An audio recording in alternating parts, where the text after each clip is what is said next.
একদিকে সংঘ পরিবার, যাদের নিয়ে নানা ধরনের আলাপ আলোচনা কটাক্ষ এসবের শেষ নেই। তারা এদেশে কেন আছেন, কি করছেন, তাদের রাজনৈতিক সামাজিক মত কি, তারা কি চান, এমনকি তাদেরকে ফ্যাসিবাদী বলেও দাগিয়ে দেন আমাদেরই দেশের বিভিন্ন রাজনৈতিক দলের নেতারা।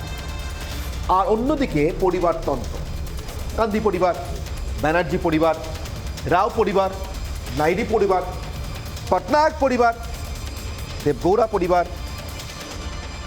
যাদব পরিবার।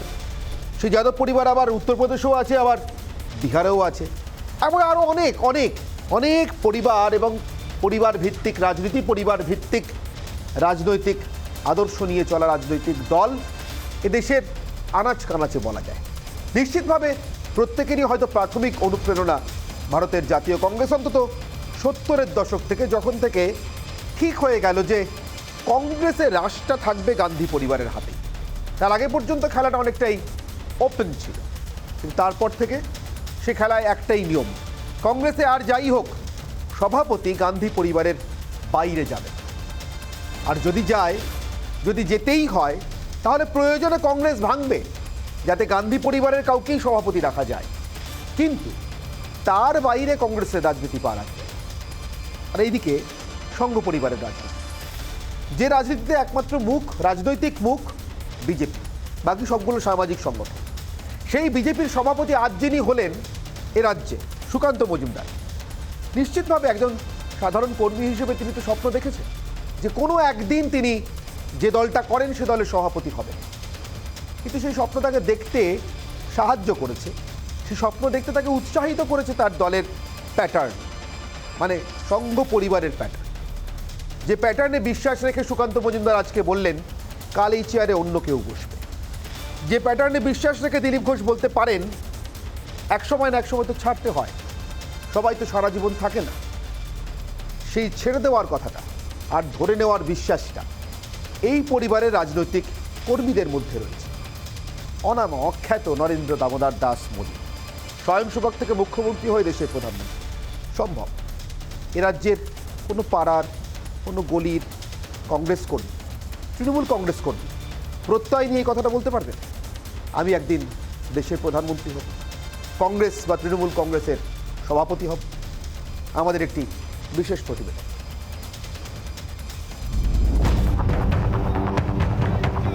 বালুরঘাটের একজন অধ্যাপক এবং বিজেপি সাংসদ সুকান্ত মজুমদার, একদিন আগে পর্যন্ত তিনি নিজেও হয়তো জানতেন না কত বড় দায়িত্ব তিনি পেতে চলেছেন। আজ রাজ্য বিজেপির সর্বোচ্চ পদে সুকান্ত। সাধারণ নিয়মেই জায়গা ছাড়তে হয়েছে দিলীপ ঘোষকে। আজ যে সাধারণ কর্মী মাত্র, কাল সেই যে দেশের প্রধানমন্ত্রী হবেন না তা জোর গলায় কেউ বলতে পারেন না। যার চল জ্যান্ত উদাহরণ নরেন্দ্র মোদী, এক সাধারণ সংঘ পরিবারের সদস্য, যার নেই কোনো রাজনৈতিক পেডিগ্রি, নেই তথাকথিত গডফাদার। তার এই সাধারণ স্বয়ংসেবক থেকে মুখ্যমন্ত্রী হয়ে ওঠা, প্রধানমন্ত্রী হয়ে ওঠার গল্প আজ কারো অজানা নয়। সংঘ পরিবারের এই নিয়মের কথা উঠে এসেছে সুকান্ত মজুমদারের গলাতেও।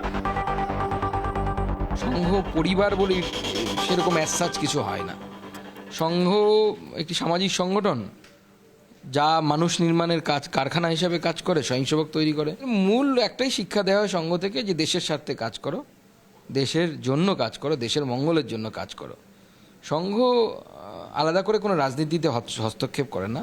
সংঘ সম্পূর্ণরূপে অরাজনৈতিক সংগঠন। দলের নিয়ম মেনে নতুনকে দায়িত্ব ছাড়লেও হাসি মুখেই সুকান্তকে অভিনন্দন জানিয়েছেন দিলীপ ঘোষ। আমি তো হেল্প করার জন্য তৈরি আছি, কিন্তু আমরা যেখান থেকে শুরু করেছিলাম গত 5 বছর যেভাবে কাজ করেছি, তখন একটা আলাদা পরিস্থিতি ছিল। পশ্চিমবঙ্গে বিজেপির নাম কেউ নিত না, বিজেপি ছিল না। আজ বিজেপি প্রধান বিরোধী দল এখানে, বিধানসভায়ও লোকসভায়ও টিএমসির কাছাকাছি আমাদের শক্তি। তো আমরা অন্য একটা দায়িত্বশীল দল হিসেবে কাজ করব। সেই জন্য সুকান্তবাবুর মতো বয়স কম, অভিজ্ঞতা কম হতে পারে, কিন্তু খুব পরিপক্ক এবং বুদ্ধিমান শিক্ষিত মানুষ। আমার মনে হয় এই ধরনের একজন যুবককে পার্টি দায়িত্ব দিয়ে অনেক ভবিষ্যতের কথা চিন্তাভাবনা করে দায়িত্ব নেবে। দেশের সবচেয়ে পুরনো দল কংগ্রেস, 70-এর দশক থেকেই কংগ্রেস দলটির পরিচালন ক্ষমতা গান্ধী পরিবারের হাতে। ঠিক যেমন তৃণমূল কংগ্রেসের ক্ষমতার কেন্দ্রে ব্যানার্জি পরিবার। কংগ্রেস বা তৃণমূল কংগ্রেসের সর্বোচ্চ দায়িত্বে কে থাকবেন তা মোটামুটিভাবে সবারই জানা, কিন্তু বিজেপিতে পরবর্তী কে তা জানে না কেউ। মাস কয়েক আগেই তৃণমূল কংগ্রেসে ক্ষমতা হস্তান্তরের প্রক্রিয়া শুরু হয়েছে। মমতার উত্তরসূরি যে অভিষেকই হবেন তা নিয়েও গবেষণা করতে হয়নি বিশেষ। আর সে কারণেই অভিষেককে বুকে জড়িয়ে অভিনন্দন জানিয়েছেন দলের প্রবীণরা। অভিষেক লড়ছেন, এটা নতুন করে বলে দিতে হয় না। অভিষেকের মাথায় আছে মমতা বন্দ্যোপাধ্যায়ের হাত। মমতার নামটাই অভিষেককে ময়দানে এগিয়ে নিয়ে যেতে যথেষ্ট। কিন্তু কংগ্রেসের বিষয়টা একটু আলাদা। রাহুল গান্ধী যে কোন দায়িত্বটা সঠিকভাবে পালন করতে পারবেন তা সোনিয়া নিজেও হয়তো জানেন না, যার খেসারত কংগ্রেসকে দিতে হচ্ছে প্রতিটি নির্বাচনে। কংগ্রেস সভাপতি নির্বাচন নিয়ে উষ্মা প্রকাশ করে সোনিয়াকে চিঠিও দিয়েছেন দলের প্রবীণরা। ফলে ফের দায়িত্ব নিজের কাঁধেই নিতে হয়েছে সোনিয়াকে। এরপর প্রিয়াঙ্কা গান্ধী বাদ্রাকে কংগ্রেসের দায়িত্ব দেওয়া হলে অবাক হওয়ার কিছু থাকবে না। অবশ্য কংগ্রেস বা তৃণমূলের বাইরেও এমন ঢের উদাহরণ আছে, যেমন সমাজবাদী পার্টি, আরজেডি, এনসিপি কিংবা দক্ষিণের একাধিক রাজনৈতিক দল। কংগ্রেসকে অনুসরণ করেই তারা পথ চলছে এমনটা বলাই যায়। একদিকে সংঘ পরিবার, যেখানে সবচেয়ে পিছনের সারিতে বসা ব্যক্তিও যে কোনো দিন সর্বোচ্চ পদে আসতে পারে। অপরদিকে কংগ্রেস তৃণমূলের মতো দল, যেখানে আগে থেকেই সব নির্ধারিত। অনিশ্চয়তাই রাজনীতির সবথেকে মধুর অংশ। কিন্তু যখন আগে থেকেই সবটা নিশ্চিত থাকে, তখন কি আর সম্ভাব্যতার বিজ্ঞান থাকে রাজনীতিতে? রিপাবলিক বাংলা। সম্ভাব্যতার বিজ্ঞানের সবচেয়ে বড় বিউটি, সৌন্দর্য, সকলের জন্য সমান সুযোগ, লেভেল প্লেইং গ্রাউন্ড, অর্থাৎ একই মাঠে একই সমতলে সকলে খেলার সুযোগ পাবে এবং গোল করার সুযোগ পাবে। কিন্তু সেটাই কি কোথাও আছে আর কোথাও নেই? পরিবারতন্ত্র বনাম সংঘ পরিবারের নিয়ে এই বিতর্কে আজকে আপনাদেরকে স্বাগত। এবং আমার সঙ্গে যারা উপস্থিত রয়েছেন এই বিতর্ক করবার জন্য, তাদের সঙ্গে আপনাদের এক একে পরিচয় করে দিয়ে আমার সঙ্গে রয়েছেন রাজর্ষী লাহিড়ী বিজেপি মুখপাত্র, রয়েছেন অশোক ভট্টাচার্য কংগ্রেস মুখপাত্র, নির্মল মুখোপাধ্যায় প্রবীণ সাংবাদিক, সৌরভ হালদার অধ্যাপক আমার সঙ্গে রয়েছেন, এবং আমার সঙ্গে রয়েছেন জগন্নাথ সরকার বিজেপি সাংসদ। আমি একেবারে প্রথমে অশোকবাবু আপনার কাছেই আসি, তার কারণ কংগ্রেসে তো এই রীতিটা ছিল না। কবে থেকে, কীভাবে, কেন এটা রীতি হয়ে দাঁড়িয়ে গেল? কিন্তু তারও আগে অশোকবাবু, আপনাদের সকলের সঙ্গে আলোচনা শুরু করার আগে, বিতর্ক শুরু করার আগে, আজকের অগ্নিবাণগুলো, অর্থাৎ মূল প্রশ্নগুলো আমার অগ্নিবাণ। এক, পরিবারের ক্ষমতা থাকলে সাধারণ কর্মী কী করবে? যদি দলের ক্ষমতা সবসময় পরিবারের হাতেই কুক্ষিগত থাকে, তাহলে দলের একজন সাধারণ কর্মী কী করবেন? অগ্নিবাণ দুই,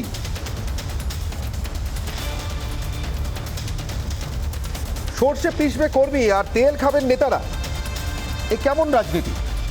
অগ্নিবাণ তিন,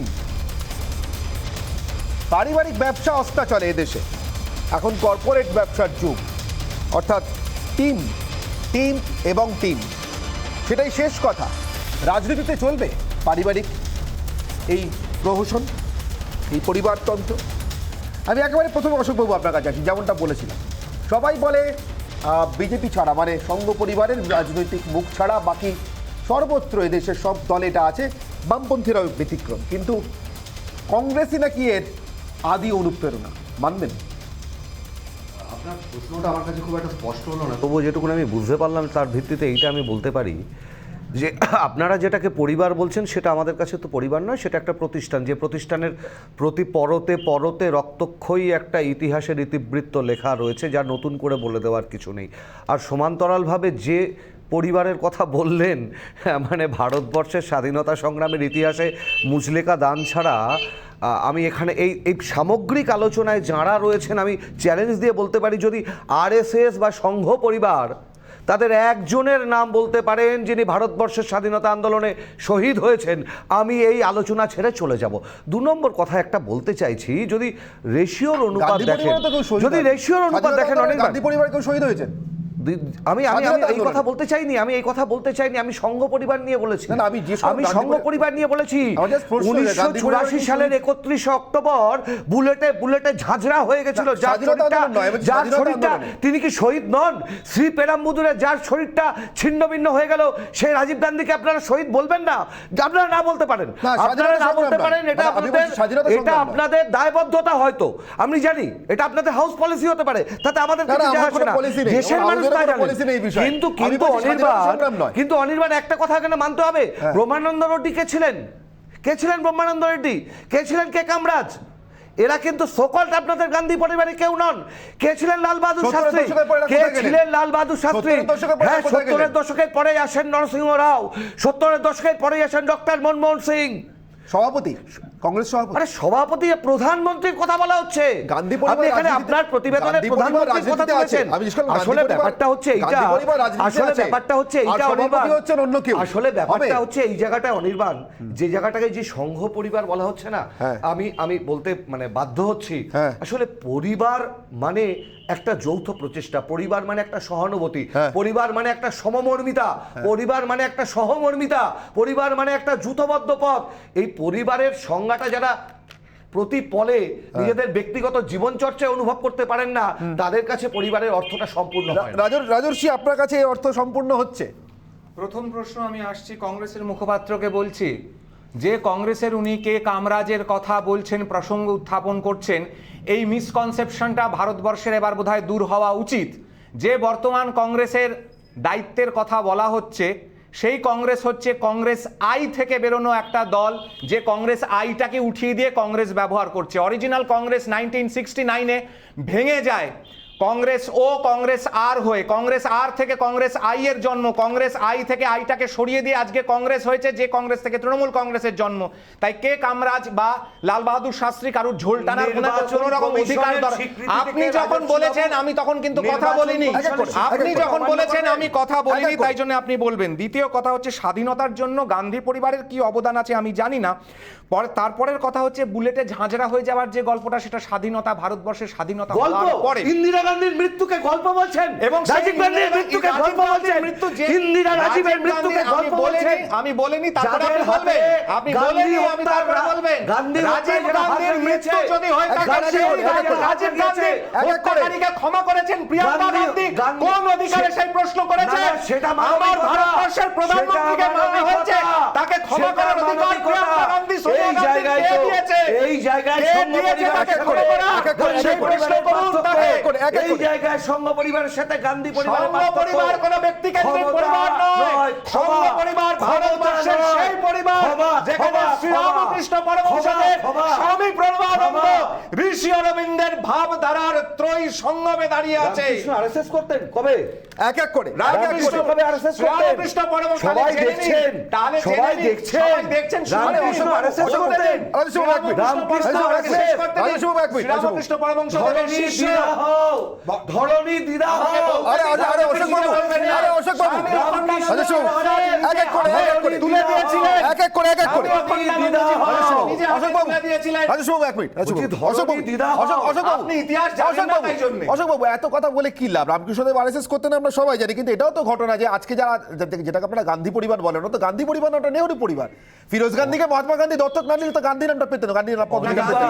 ছেড়ে দিন, ছেড়ে দিন, রেকর্ডেড এভিডেন্স আছে। ছেড়ে দিন, ওটা ছেড়ে দিন, গান্ধীজিকে যে ওটা ছেড়ে দিন অশোক বাবু, জওহরলাল নেহেরু, ছেড়ে দিন, অশোক বাবু ছেড়ে দিন, নেহেরুর জীবনের অশোক বাবু ছেড়ে দিন, ওটা নেহরু পরিবার, ওটা নেহরু পরিবার, অশোক বাবু, ওটা নেহরু পরিবার, ওটা বড়জন, ওটা বড়জন, ওটা নেহরু পরিবার, আজকে মাইনো পরিবার। সাভারকার মুছলে কাছে আছে, বাংলার আপনি জানেন? এক এক করে, এক এক করে, আপনি কি জানেন? কানপুর সিপিএম কে কোনদিন প্রশ্ন করেছে? আপনারা আপনাদের এক করে, এক এক করে, এক এক করে, কথা এক এক করে, এক এক করে। সিপিএম কে প্রশ্ন করুন। ভারত ছাড়ো আন্দোলনের বিরোধিতা করে লজ্জা করে এক মিনিট, এক মিনিট, ভারত ছাড়ো আন্দোলনের কোনো বিরোধিতা হয়নি। শ্যামাপ্রসাদ মুখার্জি করেছিলেন। এক করে, এক এক করে, এক এক করে, এক এক করে, যে অত্যাচার করা হয় তার জন্য করেছিলেন। এক এক করে, এক এক করে, মিথ্যা ইতিহাস আপনারা করেছিলেন। এক এক করে, এক এক করে। আমি নির্মলা বাবুর কাছে যাই। নির্মলা বাবু, এই যে আজকের আলোচনা, পরিবারতান্ত্রিকতা একদিকে, অন্যদিকে একটা পরিবার, মানে যেটাকে সংঘ পরিবার বলে ঐতিহাসিকরা বা পলিটিক্যাল কমেন্টেটররা বর্ণনা করেন, এবং সেই পরিবারের একমাত্র রাজনৈতিক মুখ একটি দল। আমার একটু অবাকই লেগেছে। অবাক এই অর্থে বলছি না, এমনটা আগে কখনো শুনিনি তা না, কিন্তু মানে জন্মেই এপিটাফ লেখার মতো না। সুকান্ত মজুমদার আজকে দায়িত্ব নিচ্ছেন, দায়িত্ব নিয়েই বলছেন এই চেয়ারটা কালকে অন্য কেউ বসবে, এটা ইনি নিশ্চিত জানেন। কিন্তু আমার প্রশ্ন, অন্য রাজনৈতিক দলগুলির কোনো কর্মী এটা নিশ্চিতভাবে জানেন? বলতে পারবেন? একটা কথা তারা নিশ্চিত জানেন, দলের সভাপতি আর দলের কেউ যদি কখনো মুখ্যমন্ত্রী বা প্রধানমন্ত্রী হওয়ার সুযোগ পান, সেটা তিনি পাবেন না, এটা শিওর। ওটা দল যে পরিবার চালায় তারা করবে, তাদের জন্য বরাদ্দ। আমি কি ভুল বলছি নির্মলবাবু? না, আপনি আসলে ঝগড়াটা লাগিয়ে দিয়েছেন। এখন প্রশ্নটা হচ্ছে গান্ধী পরিবার, নেহেরু পরিবার, অন্যান্য যেসব পরিবার বললেন, আর এই সংঘ পরিবার বলে কোনো কথা হয় না, এটা একটা কয়েন। আসলে ওই পরিবারে কয়েকটা মুখ, যে পরিবারগুলো আপনি বলছেন, আর সংঘ পরিবারে বহুমুখ। তার প্রায় 6.5 কোটি সদস্য আছে, যার মধ্যে বনবাসী পূর্ণিমাশ্রম থেকে, বিজেপি থেকে, স্বদেশী জাগরণ মঞ্চ থেকে অনেক কিছু আছে। যাই হোক, এই দুটো পরিবার মেলে না এখানে। আর আপনি যে প্রশ্নটা করছেন, আমি মানে পরিবারের ব্যাপারটা প্রথমে ক্ল্যারিফাই করে দিই। কারণ আমি যতটুকু জানি, আমি যতটুকু পড়েছি, যে ডক্টর হেডগেওয়ার বহুদিন পর্যন্ত কংগ্রেসের সক্রিয় সদস্য ছিলেন এবং এআইসিসি মেম্বারও ছিলেন। মানে সেটা 1925 সালে সংঘ তৈরি হওয়ার পরে। যাই হোক, সেগুলো তো সব ইতিহাস, ওগুলো নিয়ে আলোচনা করে লাভ নেই, ওগুলো বিভিন্ন রকমের ডিবেটস আছে। আপনি যে প্রশ্নটা করছেন, প্রশ্নটা আরেকটু যদি পয়েন্টেড করে করেন, আমি মানে বুঝতে পারবো আমার জিনিসটা কি পয়েন্টেড বলতে প্রশ্ন চাই। একটাই, নির্মলবাবু, আমার পয়েন্টেড প্রশ্ন এখানেই, যে রাজনীতি তো আমরা সম্ভাব্যতার বিজ্ঞান বলি। যে কর্মীটি আজকে ব্লক স্তরে কোনো একটি রাজনৈতিক দলে যোগদান করছেন, যে রাজনৈতিক দলেই হোক, তিনিও নিশ্চিতভাবে রাজনীতি যখন সম্ভাব্যতার বিজ্ঞান, এই সম্ভাবনার স্বপ্নটা তিনি দেখবেন, তিনি একদিন প্রধানমন্ত্রী হবেন, দল চালাবেন, দলের সভাপতি হবেন, প্রত্যেকে তার যোগ্যতা অনুযায়ী পাবেন। সবাই স্বপ্ন দেখেন, কিন্তু কেউ কেউ পাবেন। কিন্তু যোগ্যতাটা কিভাবে মাপকাঠি তার, কোথায় মাপকাঠি তার? কোনো একটি পরিবারে তিনি জন্মেছেন, এটা যদি যোগ্যতার মাপকাঠি হয়, তাহলে কি সকলের জন্য লেভেল প্লেইং ফিল্ড থাকে? নাকি সংঘ পরিবারের মতো তাদের রাজনৈতিক মুখ বিজেপির মতো যদি হয়, সেখানে সেটা থাকে? কোনটা? না, দেখুন, পরিবারের ব্যাপারটা হচ্ছে ভীষণ, মানে এটা ইউনিটারি ফর্মে ভাবা হয়। আর যদি সংঘ পরিবারের ব্যাপারটা, ওটা প্রাতিষ্ঠানিকভাবে ভাবা হয়। এবং সেটা কিভাবে ভাবা হয়, যে ওই যে যিনি কংগ্রেসের মুখপাত্র নিজে বলছিলেন যে আমাদের এটা একটা প্রতিষ্ঠান, তা সত্যি ওদের কাছে ওটা একটা প্রতিষ্ঠান। এবং সংঘ পরিবারের যে ব্যাপারটা, সেই পরিবারের সঙ্গে এই পরিবারগুলো কোনো মিল হয় না। মানে প্রশ্নটা আমার কাছে মানে পৌঁছচ্ছে না কেন, তার কারণ হচ্ছে যে এই দুটোকে মেলানো মানে কোনোভাবেই যায় না। তার কারণ হচ্ছে ওটা একেবারে ইন্ডিভিজুয়াল লেভেলে একটা ইন্ডিভিজুয়াল অ্যাসেসমেন্টের মধ্যে দিয়ে যেতে হয়। ধরুন কমিউনিস্ট পার্টিতে তো সব কমিটি আছে, সেখানে তো ওইসব পরিবার তন্ত্র বলে থাকে নেই, কিন্তু তবুও হয়েছে, কিছু কিছু ক্ষেত্রে দেখা গেছে হয়েছে, একেবারে হয়নি তা না। ফেভারিটিজম আপনার সব পরিবারের মধ্যেই থাকে। এবার ঘটনাটা কাকে আপনি আনবেন, কাকে আনবেন না, সে আপনার মুখার্জি পরিবারের লোক হবে, না ব্যানার্জি পরিবারের, না নেহেরু পরিবারের, সেটা আলাদা কথা। কিন্তু সংঘ পরিবারের কথা, যে পরিবার যেটা আপনি বলছেন, যেটা নেই, আদৌতে কোনো নেই। রাষ্ট্রীয় স্বয়ংসেবক সংঘ কোনোদিন নিজে থেকে কোনো বিষয়ে ওপিনিয়ন দেয় না, তাদের কাছ থেকে ওপিনিয়ন চাওয়া হয়। যদি চাওয়া হয় তখন তারা এটা দেয়। আগে থেকে এগিয়ে গিয়ে ওপর পড়া হয়ে আমার কথা শোনো, এটা হয় না। তার কারণ রাষ্ট্রীয় স্বয়ংসেবক সংঘের স্ট্রাকচারটা হয়তো অনেকে জানেন না, জানলে হয়তো এই প্রশ্নগুলো উঠতো না।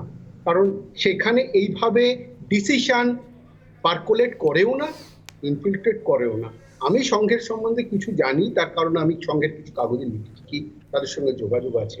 তবে এটুকু আমি বলতে পারি যে যতটা ভাবেন ঠিক ততটা নয়। মানে আমরা যেভাবে ভাবি সেভাবে একেবারেই নয়। সংঘ পরিবার বলে যে কথাটা বলছেন, এটা মন থেকে মুছে ফেলুন। সংঘ পরিবার বলে কোনো পরিবার নয়, ওটা আমরা যেরকম নেহেরু গান্ধী পরিবার বলে কথা। উনি তো বললেন কংগ্রেসে কি নন নেহেরু নন গান্ধী পরিবার থেকে প্রেসিডেন্ট হয়নি? তারা কি প্রাইম মিনিস্টার হয়নি? রাও কি হয়নি? রাও তো তার বিরোধিতা করেছিল, সমস্ত কিছু হয়েছে। ইনসাইডার, এমনকি তার ডেড বডি বাইরে পড়েছে, তার বডি নিয়ে যেতে অব্দি হয়নি এসিসি হেডকোয়ার্টার্সে। সে সাউথ ইন্ডিয়াতে, তেলেঙ্গানাতে, মানে অন্ধ্রপ্রদেশে তার ডেড বডি ফিরিয়ে দেওয়া হয়েছিল। এবার ঘটনাটা কি, সে তো কংগ্রেসের প্রাইমারি মেম্বারও ছিল না যতটুকু আমার মনে পড়ছে। এবার কংগ্রেস প্রণববাবু কোনোদিন প্রাইম মিনিস্টার হননি, কিন্তু সবকটা ইম্পর্টেন্ট। আপনি এগুলো না মেলানো যায় না, এগুলো একটা ইন্ডিভিজুয়াল প্ল্যাটফর্ম থেকে সবসময় আসে। আর সংঘ পরিবারের সঙ্গে কোনোভাবেই মেলাতে পারবেন না, বেশ, কারণ নির্মলবাবু, সংঘ পরিবারের স্ট্রাকচারটা একেবারে আলাদা। আমি অশোকবাবুর কাছে আছি। অশোকবাবু, তার মানে আপনাদের, মানে আমি বলছি আপনাদের মতো যারা পরিবারতান্ত্রিক দল, আমি শুধু কংগ্রেসের কথা বলছি না, আমি বাকি অন্য আঞ্চলিক দলগুলোর কথা বলছি, তৃণমূল কংগ্রেসের কথা বলেছি, তার মানে সেখানকার প্যাটার্নটা এতটাই আলাদা যে নামে যাই হোক, সত্যি তৃণমূল স্তরের কোনো কর্মী কোনোদিন প্রধানমন্ত্রী বা সভাপতি হওয়ার স্বপ্ন দেখতে পারবে না যতদিন ওই পরিবারটা আছে। অনির্বাণ জয়সাই বিসিসিআই সভাপতি হন কোন তন্ত্র অনুযায়ী ক্রিকেটের ব্যাটটুকু হাতে না ছুঁয়ে, আচ্ছা, সেটা একটা প্রশ্ন। তাও আচ্ছা, বলতে দিন, BCCI, allow me to talk. আপনি প্লিজ কথা বলুন, তাহলে আমি চুপ করে যাই, তাহলে আপনি রাজনীতির কথা বলুন। তাহলে আমি আপনি আমাকে এটুকু বলুন, অনির্বাণ আমি লিখে দিয়ে যাচ্ছি, কালকে দেশের স্বরাষ্ট্রমন্ত্রী হবেন জয় শাহ। আর কি হয় আমি শুনছি, বলুন না, কোনো অসুবিধা আমি নেই। যেটা বলতে চাইছি, আসলে কংগ্রেস বিরোধী যে একটা স্রোত, এই স্রোতের একটা ন্যারেটিভ বরাবর এটা প্রতিষ্ঠা করার চেষ্টা করেছে যে একটা পরিবারতন্ত্র কায়েম হয়েছে। কিন্তু খুব অবাক হয়ে দেখেছি অনির্বাণ, আজকে এই প্রসঙ্গ উঠেছে, আমরা এর আগেও দেখেছি রাউল কাস্ত্রোই যখন ক্ষমতার অলিন্দে বসেন কিউবাতে, তখন পরিবারতন্ত্রের কথা ওঠে না। কিউবা নিয়ে আলোচনা করে কি লাভ? ভারত নিয়ে আলোচনা করছি তো। ওঠে না অনির্বাণ।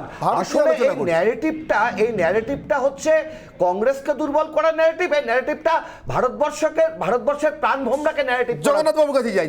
জগন্নাথ বাবু, শুধুমাত্র যে গান্ধী পরিবারের বাইরে কে কখনো প্রধানমন্ত্রী বা সভাপতি হওয়ার স্বপ্ন দেখেন না কংগ্রেসে আজকের দিনে, সেটুকুই তো নয়। গান্ধী পরিবারের বাইরে তো দেশে কোনো প্রকল্পের নামও হতো না এক সময়। মানে স্বাধীনতা আন্দোলনে শহীদ হওয়া, জেল খাটা, আমি জানি না এটা এখানেও গান্ধী পরিবারের কোনো একচেটিয়া বা মনোপলি আছে কিনা, কিন্তু আমার সামান্য ইতিহাস বোধ বলে গান্ধী পরিবারের বাইরেও অনেকে জেল খেটেছেন, শহীদ হয়েছেন। আন্দামানের সেলুলার জেলে আমাদের বাঙালি বিপ্লবীদের কথা যদি ধরি, উল্লাসকর দত্ত, হেমচন্দ্র কানুনগ, তারা কেউ ভিন নন।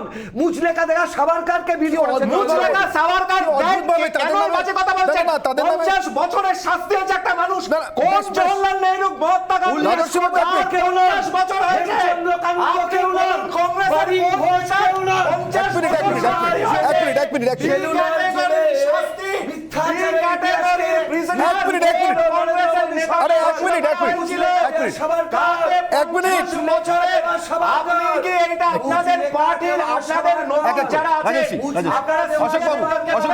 মুচলেকা দেওয়া সাভারকার, মুচলেকা দেওয়া সাভারকার,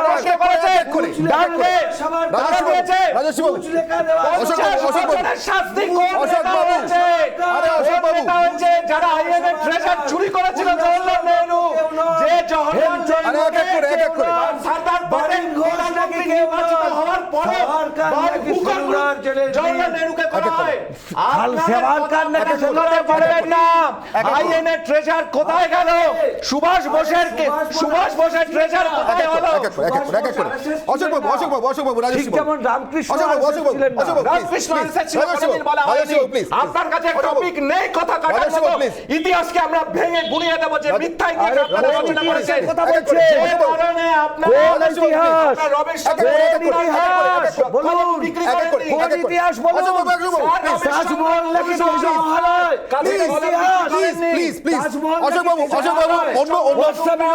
অন্যরাও আছেন, অন্যরাও আছেন, আমি তাদের কাছে যাই, এক এক করে প্রশ্ন করি। প্রত্যেকের কাছে। জগন্নাথ বাবু, আপনার কাছে আমার প্রশ্ন। জগন্নাথ সরকার সাংসদ আমার সঙ্গে রয়েছেন। জগন্নাথ বাবুর কাছে আমার প্রশ্ন। জগন্নাথ বাবু, আপনার কাছে আমার প্রশ্ন, এই যে আলোচনাটা চলছে এতক্ষণ ধরে পরিবারতন্ত্র নিয়ে, পরিবারবাদ নিয়ে, আমার প্রশ্ন, জগন্নাথ সরকার যেদিনকে শাখায় যেতে শুরু করেছিলেন, সেদিনকে তিনি হয়তো জানতেন না যে কোনোদিন তাকে ভারতীয় জনতা পার্টি করতে হবে। কিন্তু যেদিন তাকে ভারতীয় জনতা পার্টি করতে হবে, রাজনীতি করতে হবে, একজন স্বয়ংসেবক হিসেবে রাজনীতিতে এখন তার দায়িত্ব, এবং সেদিন যখন আপনাকে বলা হয় যে আপনাকে সাংসদ পদে নির্বাচনে দাঁড়াতে হবে, সাংসদ হিসেবে নির্বাচিত হওয়ার জন্য, আমি একদম সাধারণ কর্মী হিসেবে আপনার কাছ থেকে জানতে চাইছি, আপনি কি আপনার কাছে কি সেদিনকে এরকম কোনো প্রস্তাব রাখা হয়েছিল যে আপনাকে এটা দেওয়া হলো, কিন্তু এটা কিন্তু কখনো আশা করবেন না আপনি কখনো মুখ্যমন্ত্রী হবেন, প্রধানমন্ত্রী হবেন, দলের সভাপতি হবেন, ওটা কিন্তু আমাদের ঠিক করা আছে? বললেই আমি বলে দিচ্ছি যে বিষয়টা নিয়ে আজকে বিতর্ক, কংগ্রেস যে প্রতিষ্ঠান ছিল সেটা কোনো পারিবারিক দল ছিল না, রাজনৈতিক দল ছিল না, উদ্দেশ্য ছিল একটা ইংরেজ তাড়ানো স্বাধীনতার জন্য একটা প্ল্যাটফর্ম। নেতাজি যখন তিনি ফরওয়ার্ড ব্লক গঠন করছে তখনও তিনি ওই কংগ্রেসের সদস্য ছিলেন। কংগ্রেস কোনো রাজনৈতিক দল নয়। গান্ধী নিজে চেয়েছিলেন যে কংগ্রেসের নামে কোনো রাজনৈতিক দল হোক, এটা তিনি চাননি। আর যেটা নেহরু পরিবারও আজকে নয়, গান্ধী পরিবারও নয়, পুরো পরিবারে ভেজাল ঢুকে গেছে।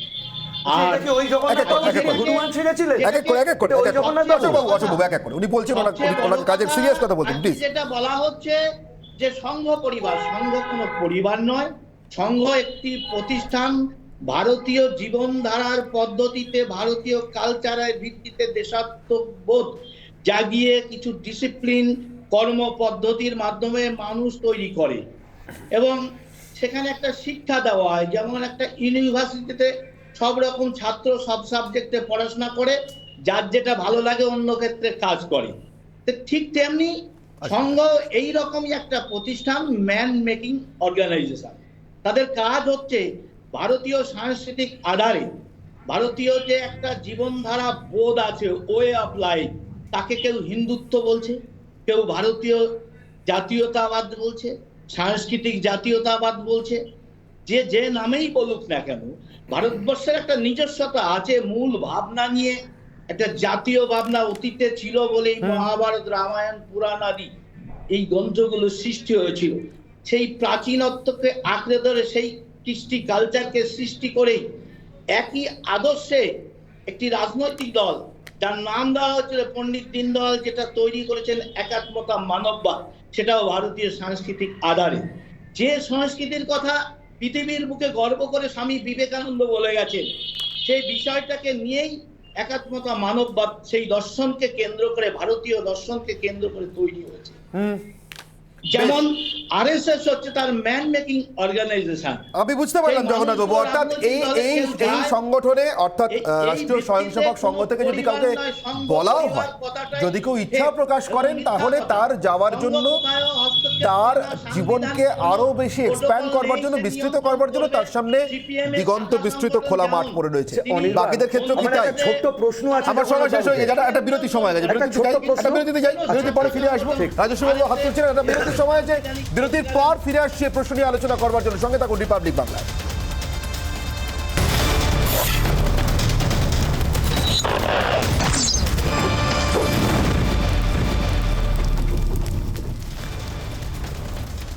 ফিরে এলাম বিরতির পর ফিরে এসে সৌরভ বাবুর কাছে যাব, কিন্তু তার আগে চোখ রাখবো আজকের ব্রহ্মাস্ত্রে, অর্থাৎ আজকে এতক্ষণ আলোচনা পরিপ্রেক্ষিতে যে কথা আমার মনে উঠে এসছে, যে প্রশ্ন, 22 বছর আগে দল তৈরি হয়েছিল রাজ্যে।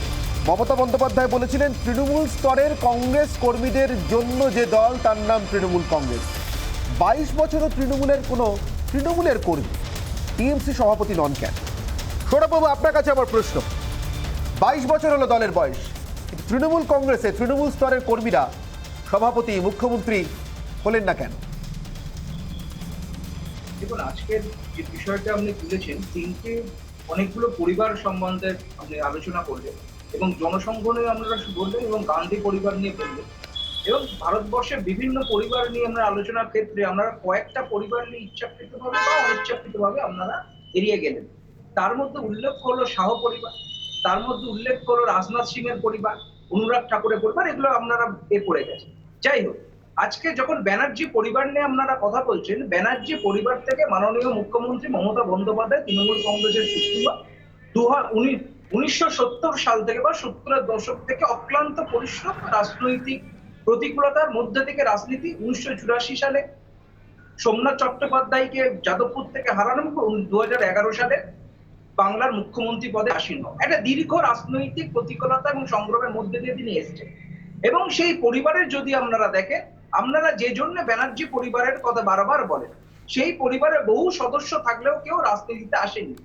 একমাত্র অভিষেক বন্দ্যোপাধ্যায় রাজনীতিতে এসেছেন 2014 সালে।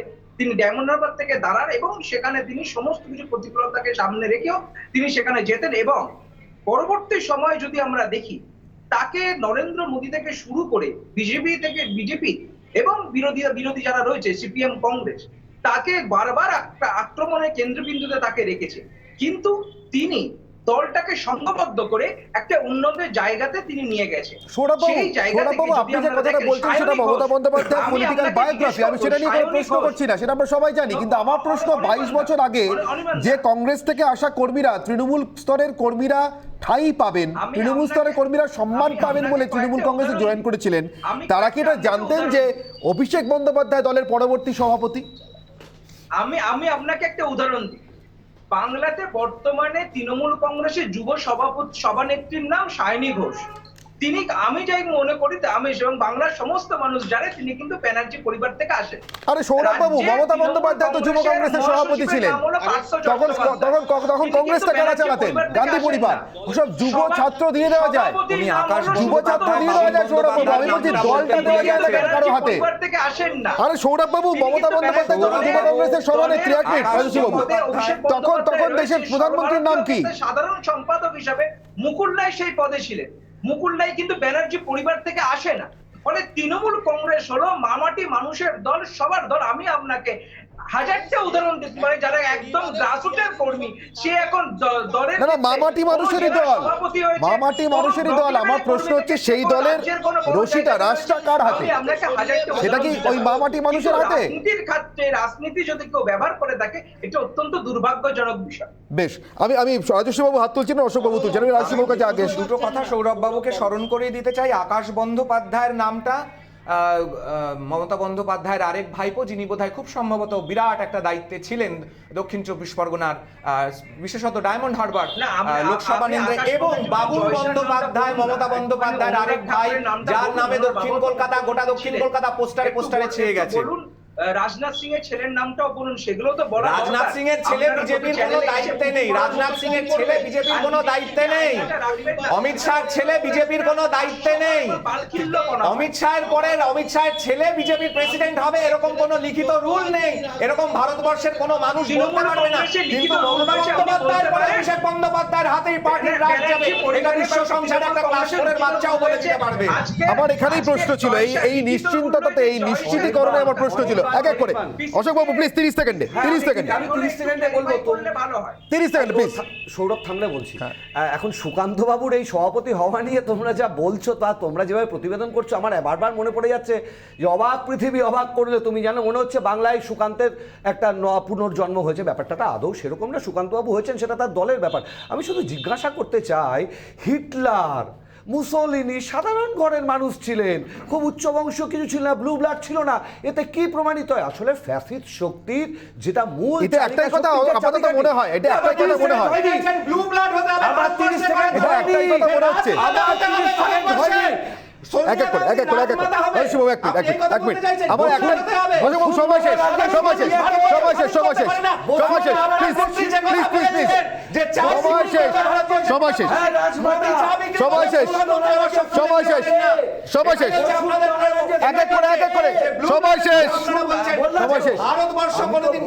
জগন্নাথ বাবু এক এক করে আমি দিয়েছি, প্লিজ বলুন সংক্ষেপে,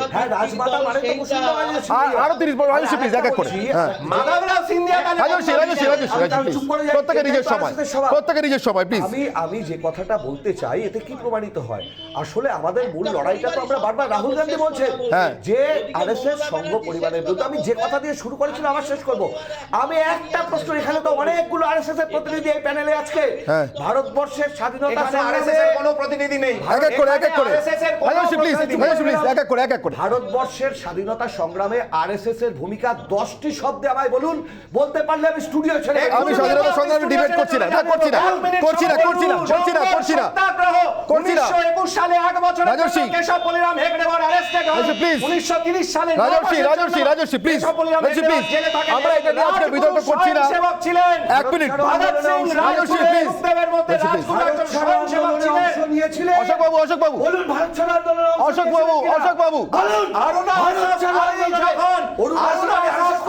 বাবু প্লিজ, বাকিরা কি বলবেন না? বাকিরা তো বলবেন প্লিজ, বাকিরা বলবেন অশোক বাবু প্লিজ, রাজস্বী বাকিরা, অশোক বাবু সময় আপনাদের দুজনকে দিচ্ছি, শেষ, বাকি থেকে বলার সুযোগ দিন। জগন্নাথ বাবু এক এক করে প্লিজ, এক এক করে জগন্নাথ বাবু পরিবার অর্থাৎ মমতা ব্যানার্জির পরিবার নিয়ন্ত্রণ করুন। ভারতীয় জনতা পার্টির কে দায়িত্ব আসবে সেটা রাজনাথের পরিবার নিয়ন্ত্রণ করে না, বা অন্য একজন যোগ্য নেতার যোগ্য ছেলে যিনি রাজনীতি করতে চান তার অধিকার আছে। তার মানে এটা পারিবারিক দল হয় না। যখন দলটাকে নিয়ন্ত্রণ করবে একটা পরিবার, তখন সেটা পারিবারিক দল। যেটা মমতা ব্যানার্জির পরিবার তৃণমূল কংগ্রেসকে নিয়ন্ত্রণ করছে, ঠিক তেমনি কংগ্রেস প্রথমে পরিবার ভিত্তিক দল ছিল না, পরবর্তীকালে সোনিয়ার নেতৃত্বে যেটা এসে গেছে তার আগে আপনি পুরোপুরি সময় শেষ। জগন্নাথ বাবু, আমি যাই সৌরভ বাবুর কাছে। সৌরভ বাবু এক মিনিট করে, অশোক বাবু প্লিজ, অশোক বাবু প্লিজ, না অশোক বাবু ঠিক হচ্ছে না, না অশোক বাবু ঠিক হচ্ছে না, সবাই সবার নিজের সময় বলছে, প্লিজ প্লিজ সবার কাছে যেতে দিন। সৌরভ বাবু এক মিনিট, রাজস্বী, সৌরভ বাবু 30 সেকেন্ড সময় দিচ্ছি। আমি আপনার কাছে একটাই প্রশ্নের উত্তর চাই, আমার শেষ প্রশ্ন আপনার কাছে, বিজেপিতে জেপি নাড্ডার পর কে সভাপতি হবেন আর নরেন্দ্র মোদীর পর কে প্রধানমন্ত্রী হবেন যদি তারা রিইলেক্টেড হন 2024-এ, বলতে পারবেন? 30 সেকেন্ড সময় দিলাম। তৃণমূল কংগ্রেসও কে পরবর্তীকালে সভাপতি হবে কেউ কখনো প্রেডিক্ট করতে পারে না, কারণ শাওনী ঘোষ যুব সভাপতি হবে কেউ প্রেডিক্ট করতে পারে। কিন্তু একটু আগে যেটা জগন্নাথ বাবু যেটা বললেন যে বিজেপি জনসংঘের কথা তিনি আলোচনা করতে গিয়ে বললেন যে ভারতীয় সংস্কৃতি এবং হিন্দুত্ববাদ, ভারতীয় সংস্কৃতি এবং উগ্র হিন্দুত্ববাদ কখনো সিমিলার হতে পারে না, কারণ অ্যাকর্ডিং টু কনস্টিটিউশন ভারতবর্ষ হলো মাল্টি রিলিজিয়ান একটা কান্ট্রি, সেকুলার একটা কান্ট্রি। সেই জায়গা থেকে তিনি যখন উগ্র হিন্দুত্ববাদকে জনসংঘের সাথে নিয়ে যখন তিনি আলোচনা করছেন, এখানেই হলো জনসংঘের একটা ব্যর্থতা। সময় শেষ। সৌরভবাবু শুধু আপনাকে একটাই কথা বলবো, সৌরভবাবু আপনাকে একটাই কথা বলবো, সময় শেষ। সৌরভবাবু একটাই কথা বলবো আপনাকে, সময় শেষ আপনার। সৌরভবাবু আপনাকে একটাই কথা বলবো, এই যে আপনি কনভিকশনের সঙ্গে বলতে পারলেন না যে মমতা বন্দ্যোপাধ্যায়ের পর তৃণমূল কংগ্রেস থেকে সভাপতি হবেন, এর জন্য কিন্তু আপনার নাম্বার কমলো, আপনি দায়ী থাকবেন, এর জন্য আমি দায়ী নই। নির্মলবাবু আপনার কাছে আমার শেষ প্রশ্ন, নির্মলবাবু যেখান থেকে শুরু করেছিলেন, আপনি বলছিলেন যে সংঘ পরিবার আমাদের সাংবাদিকদের কয়নেজ, আসলে এমন কোনো পরিবার নেই। আচ্ছা বেশ, ধরে নিলাম এমন কোনো পরিবার নেই, কিন্তু আপনার কাছেই আমার প্রশ্ন, ভারতবর্ষে আর এমন কোনো একটি রাজনৈতিক দল বা পরম্পরা কি আছে এই মুহূর্তে, জাতীয় আঞ্চলিক সব কিছু ধরে বলছি, বিজেপি বাদ দিয়ে, যেখানে সভাপতি নিযুক্ত হয়ে কেউ তার খালি চেয়ারটা দেখিয়ে বলতে পারেন কাল এই চেয়ারে অন্য কেউ বসবে? আচ্ছা অনির্বাণ, আপনি আমার তাহলে একটা প্রশ্ন করে দিন, উত্তর দিন। একজন মুখ্যমন্ত্রী 3 বছর মুখ্যমন্ত্রী থাকার পর সে এমপি হয়েই প্রাইম মিনিস্টার হয়, এ নিয়ে প্রশ্ন উঠতে পারে তো? নরেন্দ্র মোদী এমপি হয়েই প্রাইম মিনিস্টার হয়েছে। এবার সে নিয়ে আপনি বলতে পারেন আরএসএস টাকে প্রজেক্ট করেছে, আরএসএস একটা পরিবার আপনাদের কয়নেজ। এবার ঠিক একই রকম ভাবে সোনিয়া রাহুলকে প্রজেক্ট করছে, মমতা অভিষেককে প্রজেক্ট করছে। আপনারা এই প্যারালেল গুলো টানছেন, এই প্যারালেল গুলো কিরম জানেন? আমার কাছে সোজা কথা, এখান থেকে বর্ধমান 100 কিলোমিটার আমার বাবার বয়স কত, আপনি পারবেন না এগুলো মেলাতে। তার কারণ হচ্ছে যে নির্মলবাবু আপনি সাংবাদিকতার বেসিকটা রক্ষা করতে চাইছেন, তাই আপনি কথার উত্তর দেবেন না সরাসরি, কিন্তু আমি অন্তত সত্যিই জানি না যে কালকে বিজেপি সভাপতির নাম কি হতে পারে, কিন্তু আমি এটুকু হলফ করে অন্তত আজকের দিনে জানি কাল কংগ্রেসের সভাপতির নাম কি হতে পারে, পরশু তৃণমূল কংগ্রেসের সভাপতির নাম কি হতে পারে, বা চন্দ্রশেখর রায়ের পার্টির নতুন নেতাকে হতে পারেন, তেলেগু দেশমের নতুন নেতাকে হতে পারেন, পিডিপির নতুন নেত্রী বা নেতাকে হতে পারেন, ন্যাশনাল কনফারেন্সের নেতা বা নেত্রী কি হতে পারে, না সমাজবাদী পার্টির রাজকার হাতে থাকতে পারে। আমার সময় একেবারে শেষ। নির্মল মুখোপাধ্যায়, সৌরভ বাবু, জগন্নাথ সরকার, রাজর্ষী বাবু এবং অশোক বাবু, 5 জনকে অসংখ্য ধন্যবাদ আমার সঙ্গে সময় দেওয়ার জন্য। অগ্নিবাণের বিতর্ক পর্ব এখানে শেষ করছে। একটা ছোট বিরতির পর ফিরে আসছি সেরা ব্রেকিং খবরগুলো নিয়ে। সঙ্গে থাকুন রিপাবলিক বাংলায়।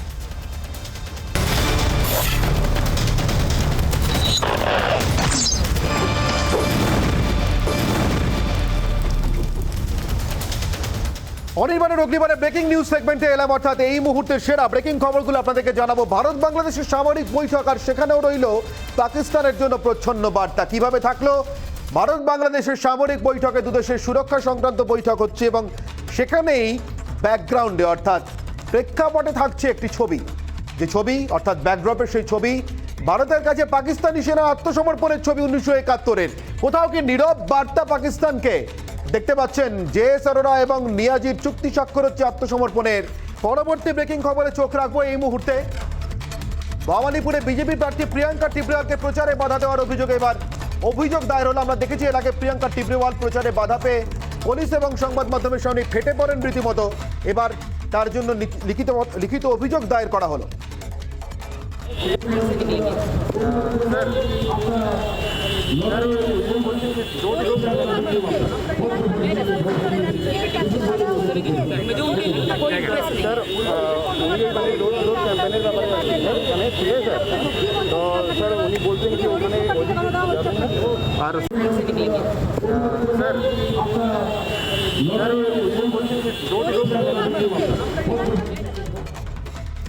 সরাসরি কথা বলবো, আমার সঙ্গে রয়েছেন পৌলমী নিউজ রুম থেকে। পৌলমী, জানতে চাইবো তোমার কাছ থেকে সম্পর্কে।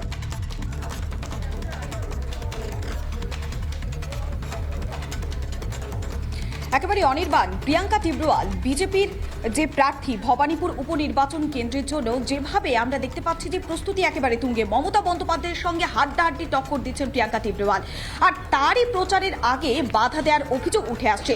পুলিশ এবং তৃণমূলের একাংশ তাকে বাধা দিচ্ছে, এমনই অভিযোগ বারে বারে করছেন বিজেপির কর্মী সমর্থকরা। আমরা জানি যে প্রথম থেকে নির্বাচন এবং নির্বাচনের ফলাফল পরবর্তী সন্ত্রাসের বিষয়গুলিকে সামনে এনে বারে বারে খবরের শিরোনামে উঠে এসেছেন প্রিয়াঙ্কা টিব্রুয়াল। সেই অনুযায়ী ভবানীপুরের প্রার্থী তিনি, কিন্তু তার প্রচারেই বাধা দেওয়া হচ্ছে। আমরা জানি আগামীকাল কেন্দ্রীয় মন্ত্রী হরদীপ সিং পুরী এবং মনোজ তিওয়ারি তারা নির্বাচনী প্রচারে আসবে, কিন্তু তাদের প্রচারের আগেই বারে বারে বাধা দেওয়া হচ্ছে। এমনকি স্বপন দাশগুপ্ত, রূপা গাঙ্গুলি তারা যখন প্রচারের জন্য প্রস্তুতি নিচ্ছিলেন তাদের গাড়ি ঘিরে বিক্ষোভ দেখানো হয়। পুলিশ এবং তৃণমূলের একাংশের দিকেই অভিযোগের আঙুল উঠছে। অনির্বাণ, আমাদের প্রতিনিধি পৌলমী আমাদের সঙ্গে রয়েছেন নিউজ রুম থেকে। ভবানীপুরে প্রিয়াঙ্কা টিব্রুয়ালের প্রচারে যেভাবে বাধা দেওয়া হয়েছে আজকে সে সম্পর্কে জানাচ্ছেন, এবং সেই বাধার পরিপ্রেক্ষিতেই শেষমেশ এবার অভিযোগ দায়ের, সরাসরি লিখিত অভিযোগ দায়ের প্রিয়াঙ্কা টিব্রুয়ালের।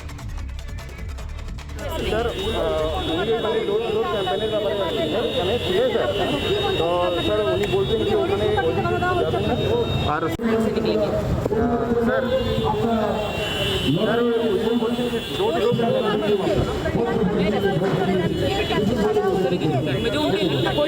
স্যার উনি মানে ডোর ক্যাম্পেইনের ব্যাপারে মানে ঠিক আছে তো স্যার উনি বলছেন কি ওখানে আর স্যার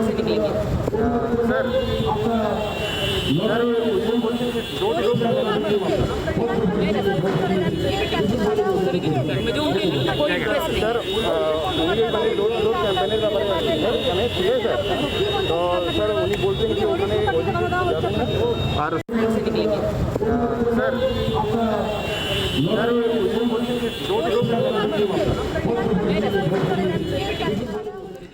আপনারা দেখলেন প্রিয়াঙ্কা টিব্রুয়ালের প্রচারে পুলিশের সঙ্গে আজকে বচসা, 144 ধারা ভঙ্গনি এবং তার জেরেই লিখিত অভিযোগ দায়ের প্রিয়াঙ্কা টিব্রুয়ালের পক্ষে। চোখ রাখবো পরবর্তী ব্রেকিং খবরে। একটি আবাসনে খড়দাতে বিদ্যুৎস্পৃষ্ট হয়ে একই পরিবারের 3 জনের মৃত্যুর খবর। খড়দার একটি আবাসনে বিদ্যুৎস্পৃষ্ট হয়ে একই পরিবারের 3 জনের মৃত্যুর খবর।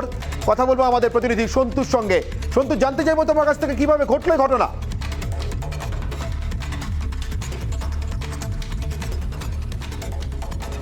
দেখো, পাতুলিয়ার সরকারি আবাসন, সেই সরকারি আবাসনে এখনো জল জমেছে। আমরা দেখেছি শহর কলকাতার বিভিন্ন জায়গায় জমা জল কিভাবে মানুষের হয়রানির সমস্যা তৈরি করছে, এবং সেই পাতুলিয়ার আবাসনে আমরা দেখলাম মর্মান্তিক ঘটনা।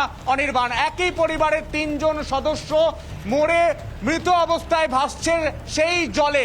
স্থানীয়ভাবে মনে করা হচ্ছে যে প্রাথমিক সূত্র অনুসারে যে বিদ্যুৎ স্পৃষ্ট হয়ে মৃত্যু হয়েছে 11 বছরের সন্তান এবং রাজা দাস, পৌলমী দাস, 3 জন ভাসছে জলে। স্থানীয়রা প্রথমে উদ্ধার করে, পরে খবর দেওয়া হয়, পুলিশ আসে। কিন্তু এখানেই প্রশ্ন, একাধিক প্রশ্ন। প্রতি বছর নিয়ম করে জমছে জল, বিদ্যুতের তার কিভাবে এখানে বিদ্যুৎ স্পৃষ্ট হয়ে মৃত্যু হলো, এবং কার দায়বদ্ধতা প্রশ্ন তুলছেন প্রতিবেশীরা। স্বভাবতই একটা পরিবার পুরো শেষ হয়ে গেল। অনির্বাণ, মর্মান্তিক ছবি উঠে এলো পাতুলিয়ার এই আবাসন থেকে। একেবারেই সন্তু আমাদেরকে জানাচ্ছেন খড়দার আবাসনে একই পরিবারের 3 জনের বিদ্যুৎস্পৃষ্ট হয়ে মৃত্যুর ঘটনার কথা এবং জমা জলের কথা। সন্তু আমাদের সঙ্গে তাকে শুনে নেব এই প্রসঙ্গে পরিবারের অন্য সদস্যরা কি বলছেন।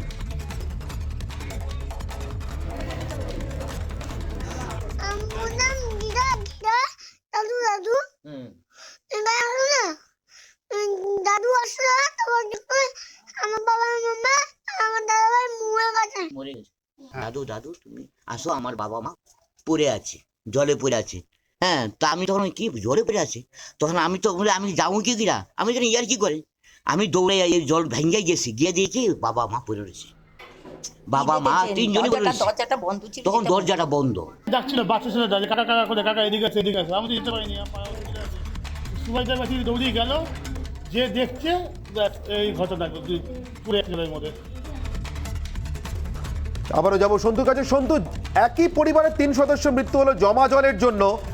জল জমে থাকলে সেই জমা জলের মধ্যে ইলেকট্রিক বক্স, কানেকশন বক্স বা মিটার বক্স যদি কোনোভাবে সেই জমা জলের তলায় থাকে, ইলেকট্রিক কানেকশন অফ করার কথা। কারা বিদ্যুৎ সরবরাহের দায়িত্বে এলাকায়, তারা কেন ইলেকট্রিক কানেকশন অফ করেনি, কিছু জানা যাচ্ছে?